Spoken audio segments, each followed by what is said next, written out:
முக்கிய செய்தியினை தற்பொழுது பார்க்கலாம். சென்னை கோயம்பேட்டில் கார் ஏற்றி இளம்பெண் கொலை செய்யப்பட்ட சம்பவத்தில் 7 பேர் கைது செய்யப்பட்டிருக்கிறார்கள். விவரங்களை வழங்குவதற்காக எமது செய்தியாளர் சக்தி சரவணன் இணைந்திருக்கிறார். சக்தி சரவணன், வணக்கம். விவரங்களை வழங்கலாம். வணக்கம் நிகிதா. சென்னை கோயம்பேட்டில் காரை ஏற்றி இளம்பெண் கொலை செய்யப்பட்ட வழக்கில் ஏற்கனவே 6 பேர் கைது செய்யப்பட்டிருந்த நிலையில் தற்போது மேலும் ஒருவர் கைது செய்யப்பட்டுள்ளார். சென்னை கோயம்பேட்டில் யான்சி என்ற இளம்பெண் நேற்று நள்ளிரவு மதுபான பாரில் குடித்துவிட்டு ஏற்பட்ட தகராறு காரணமாக பின்னர் கோயம்பேடு மேம்பாலத்தின் கீழே இருசக்கர வாகனத்தில் செல்லும் போது பின்னே காரை ஒரு இளைஞர் ஏற்றி அவரை கொலை செய்தார். இந்த விவகாரம் தொடர்பாக காரை ஓட்டிய நபரான சக்திவேல் என்பவர், சுமந்த் சக்திவேல் என்பவர் புதுச்சேரியில் வைத்து கைது செய்யப்பட்டார். அவருடன் 4 பேர் கைது செய்யப்பட்டிருந்தனர்.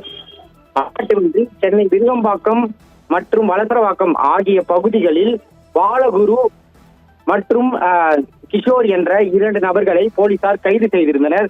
தற்போது ஜோஷ்வா என்ற மேலும் ஒரு இளைஞரை போலீசார் கைது செய்துள்ளனர். மொத்தம் பாலகுரு, சுமந்த் சக்திவேல், கிஷோர் குமார், விமல், மோகனசுந்தரம், ராகுல் மற்றும் ஜோஷ்வா என 7 பேரை தற்போது போலீசார் கைது செய்துள்ளனர். இவர்கள் யான்சி என்ற இளம்பெண்ணை நேற்று இரவு காரில் மது போதையில் இடித்து கொலை செய்த பின்னர் அந்த காரை நேராக கோயம்பேடு பூண்டு மார்க்கெட்டிற்கு கொண்டு சென்று அந்த காரை நிறுத்தியுள்ளனர்.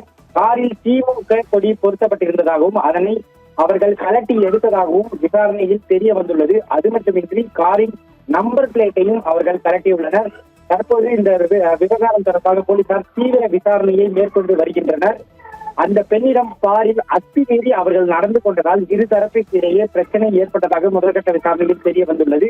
அது மட்டுமின்றி இந்த விவகாரத்தில் மேலும் யாருக்கேனும் தொடர்பு உள்ளதா என்ற கோணத்தில் போலீசார் தீவிர விசாரணையை முடுக்கியுள்ளனர். நிகிதா.